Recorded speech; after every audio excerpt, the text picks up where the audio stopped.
Dan bayangkan, apakah Anda sudi diwafatkan dalam keadaan seperti ini yang belum baik? Setelah Anda tergerak untuk berubah, baru kemudian bikin visi ke depan. Ini pernah direncanakan oleh suami istri di masa lalu, dituliskan di dalam kitab yang sangat populer.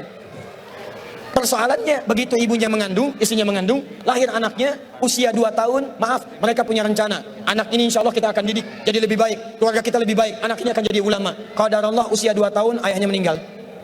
Ini kisah nyata. Ibunya ingat, saya tetap pertahankan untuk berubah, jadi lebih baik. Walaupun ayah tidak ada, saya single parent. Saya rawat anak ini sebaik-baik. Usia 4 tahun, anak ini, maaf ya, terkena penyakit buta permanen. Hijrah tidak akan sepi dengan ujian. Suami meninggal, single parent, anaknya kemudian buta permanen. Apa yang dilakukan oleh ibunya? Ibunya tetap berpedoman, Allah pasti akan berikan yang terbaik. Anak ini kemudian terus didoakan, bangkit di malam hari, perbanyak kemudian tingkatkan ibadah. Ingat ya rumus ini, orang tua yang rajin ibadah maka boleh jadi kebaikannya akan diturunkan pada anaknya. Ibunya yang berdoa, anaknya yang mendapatkan bagiannya. Matanya buta tapi diganti oleh Allah dengan ingatan yang luar biasa. Kalau Anda bacakan satu kalimat, satu baris ini, satu lembar buku dibacakan oleh Anda satu halaman, maka seketika dia akan ingat seketika tanpa diulang, dengan titik, dengan komanya. Anak ini kemudian dibawa ke sekolah Al-Quran, dimasukkan talaki ke syekh di sana. Syekh di situ kemudian membacakan pada saat itu surat Qaf, surah ke-50. Qaf dibacakan sampai akhir ayatnya. Anak ini anak yang paling kecil teman-teman, mata buta, gak bisa ngelihat. Teman-temannya berada di atasnya usianya, ada yang 6 tahun, 7 tahun, dia 4 tahun. Begitu selesai membacakan, kata syekhnya, lihat kalimatnya. Man hafidha ala zahri qalbi. Siapa yang hafal apa yang tadi saya bacakan, hafalan di dalam kepalanya, bukan di luar kepala. Hafal di luar kepala, masih belum hafal. Kata syekhnya, hafal di dalam kepalanya. Tiba-tiba saat semuanya diam, menyimpan tangannya begini, anak yang buta tadi mengangkat tangannya mengatakan, hafidtu ala zahri qalbi. Saya sudah hafal. Syekhnya penasaran, kata syekhnya, bagaimana? Diambil anaknya ke depan, diminta baca, Masya Allah, bacaannya bukan hanya hafal, makhrajnya, sifat hurufnya, tajwidnya, semua mirip dengan syekhnya. Kata syekhnya, minal an tadrusul hadis. Dari sejak sekarang, ananda mesti belajar hadis, karena Quran itu dijamin kemudahannya, hadis yang tidak ada jaminan.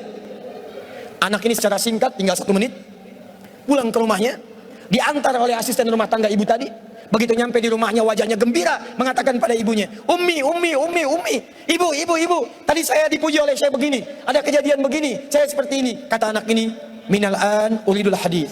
Ma, sekarang saya pengen belajar hadis. Kata ibunya, ya bunayya iktafi bil Quran. Anakku sayang, kamu punya keterbatasan, supaya kamu nggak capek sekarang Quran dulu, baru setelah itu hadis. Kata anaknya, lah, dia percaya pada gurunya, dia percaya pada keyakinannya, dia katakan, ma, saya pengen belajar hadis. Dia tinggalkan ibunya sambil meraba jalan begini ke kamarnya. Perhatikan baik-baik. Begitu ibunya melihat, ingat kemudian dengan suaminya, ingat tentang rencana mereka, ingat tentang mereka punya rencana masuk surga bersama-sama. Teman-teman, ibunya langsung masuk ke dalam kamar, dia bentangkan sajadahnya di mihrabnya, dia salat 2 rakaat, dia bermohon kepada Allah. Saat sujud itulah dia tumpahkan segala keinginannya. Perhatikan kalimatnya. Rahasianya ada di Quran surah ke-17 ayat 110 sampai dengan 111, paling kanan sebelah atas.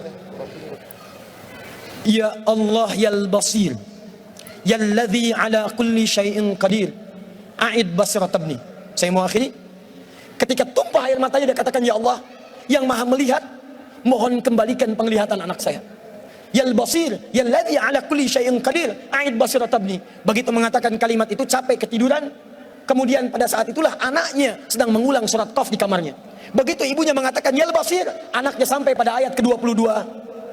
Laqad kunta fi ghaflatin min hadza fakashafna anka ghita'aka wa basaruka al-yawma hadid. Ibunya menyebut ya al-basir, anaknya sampai di ayat wa basaruka al-yawma hadid.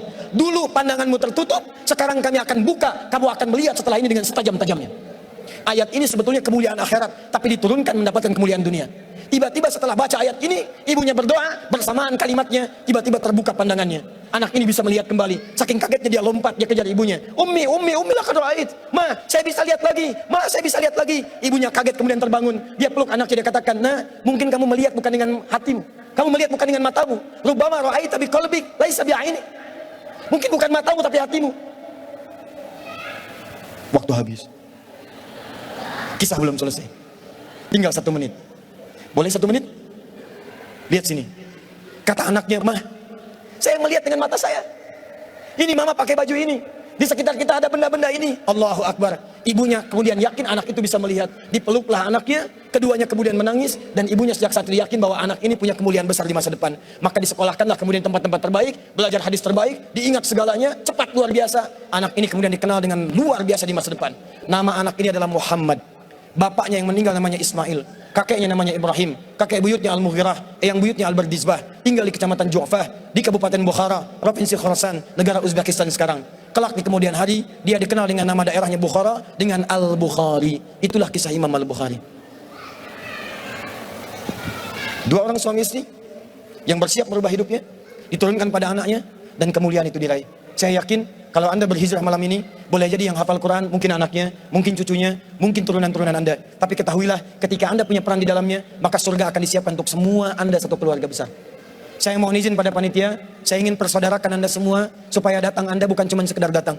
Siap bersaudara insya Allah? Siap berbagi insya Allah? Siap bersinergi insya Allah? Muhajirin? Muhajirin? Ikuti saya, berdiri semua, berdiri.